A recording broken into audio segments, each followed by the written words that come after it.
Hello there, beautiful Facebook fan bam. Emily the Diamond here. Or Emily Diamond is my name, but Emily the Diamond for the purposes of this Facebook page. Oh man, today there was more stuff about positive thinking and people being positive, and I just want to tell you guys why that just makes me wanna puke. Oh, it is so gross. Huh. Let me tell you. We have a culture where we've got this idea, this myth around positivity and positive thinking. So people often say to me, "Oh, you're so positive. You're so positive." And I get that, and I get that that's what I project. Hi to the people joining us. I get that that's what I project, and that's really pleasant to be around. But positive thinking or positive experience is a byproduct. And let me tell you what I mean by that. I am an outcome-based thinker. I think about what I want.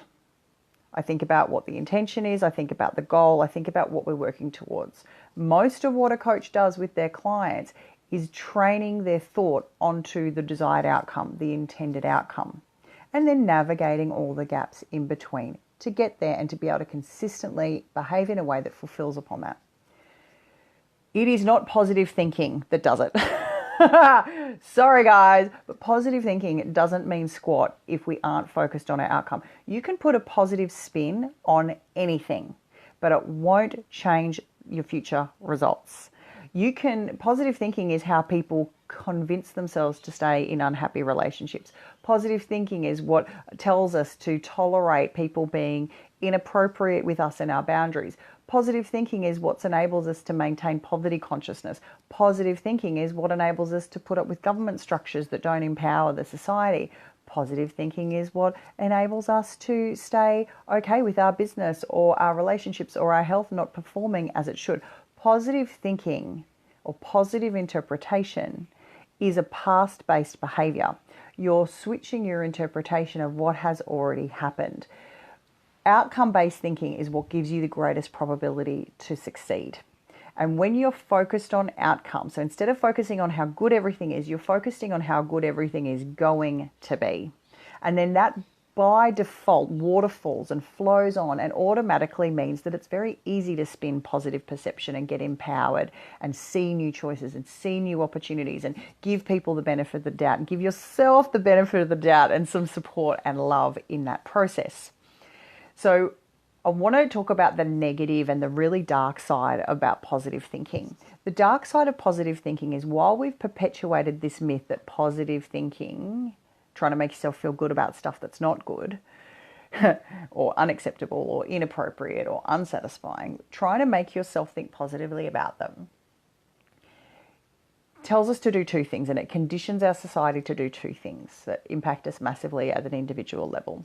One is it teaches us to settle, which is be okay with things that we actually aren't okay with, which reinforces a bigger issue, which is us not paying attention to our values. And for those of you who have worked with me or who have watched enough videos of mine, know that values-based life is the most powerful life that I have ever seen, experimented with, worked with, and seen have the biggest impact on the groups, communities, individual leaders and businesses that I work with, okay? Living values based. So when we just practice positive thinking, we learn to lower our standards and not pay full attention to our values. So the really dark, disturbing, scary side is that it takes us further away from our individual purposes, our individual legacy, and trains us out of paying attention to our most important primal drives: connection, contribution, legacy, all the things that actually make humans so profoundly special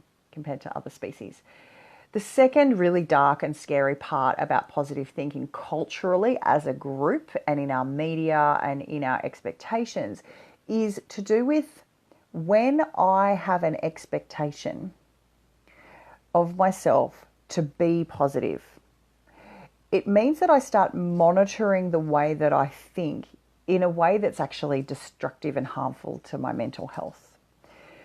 So, and when I'm saying me, I say me and all humans, right? Not me I'm not special. I'm the same as the rest of us, guys. And it's, if I am expecting to be able to maintain a persistently dominant positive thought, which is different to an outcome thought, remember, very, very different, produces a completely different mental health experience, well-being experience, the amount of choices that you perceive, and then the secondary stuff, the flow-on effect of how good you feel. If I have an expectation that for a dominant thought, a dominant default natural thought, that I'm going to be positive, like wake up in the morning and straight away sunshine and rainbows and think positively, or have negative experiences and be able to turn it around and feel good about it really quickly, I'm denying my fundamental nature of my mammal brain, which is to be critical and concerned about environmental safety and to want to maintain connection with my herd. We want to maintain connection and safety. We want to maintain resources. We want to maintain our status. These are primal mammalian drives.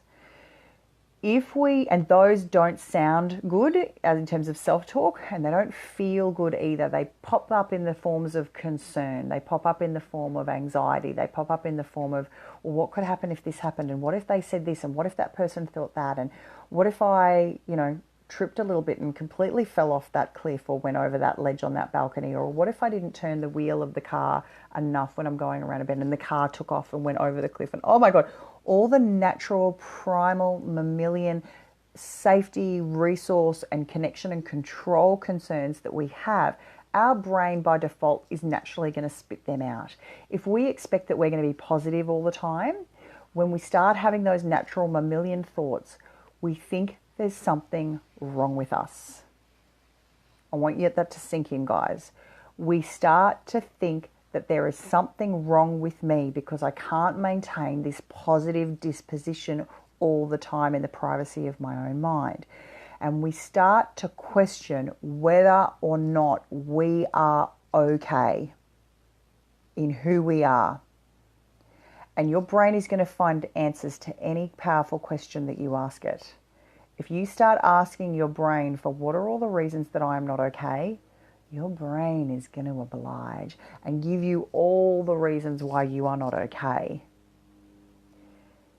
That then becomes your dominant experience. You get matching neurochemistry for that, which means you get uncomfortable, persistent physical emotions of powerlessness, because if there's something wrong with me, I can't fundamentally change who I am.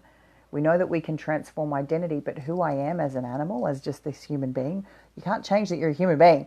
And when you start to make that who you are as a human being wrong, you damage your fundamental relationship with yourself. So I'm being really intense about this on purpose, guys. If you start to think that who you are as a human being is not okay, welcome to the path of generalized anxiety and depression, which is rampant in our society. And part of the problem is people expecting that their internal experience should be positive all the time or feel good.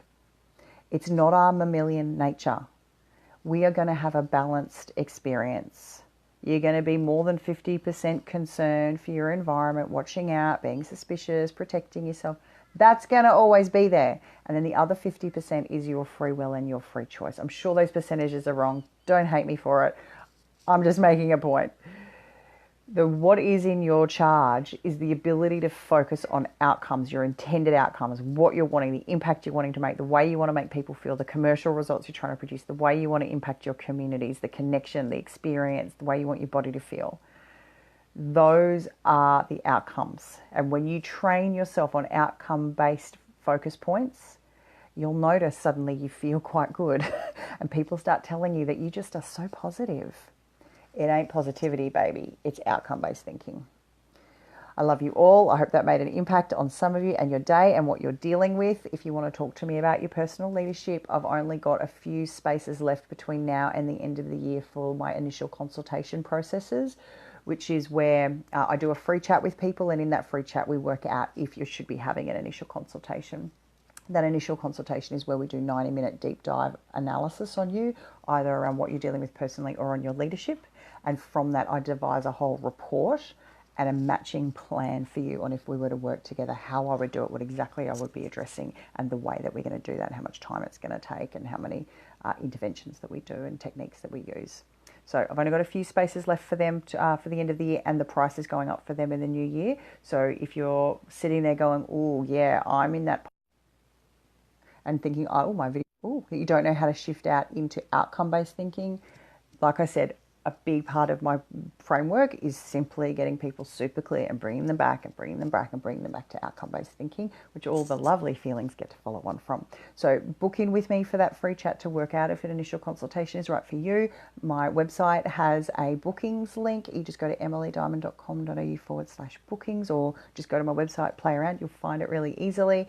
And then you can also just PM me here. But make sure you reach out, guys. This is like, everyone's now starting to deal with the reality of that 2019 is coming.